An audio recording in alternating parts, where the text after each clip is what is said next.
This is GobblerConnect. You can use GobblerConnect to find different organizations on campus, as well as events happening on campus as well as online.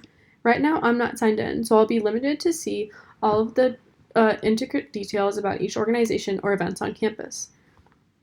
Regardless, if you scroll down, you'll find the button Find Organizations.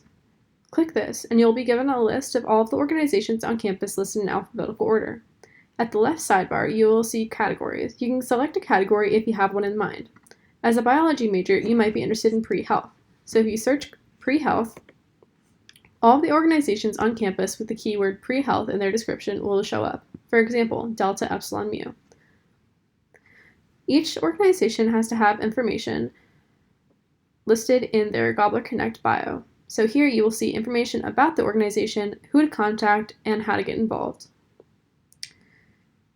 Going back to the homepage of the GobblerConnect, you can also scroll down and click Attend Events.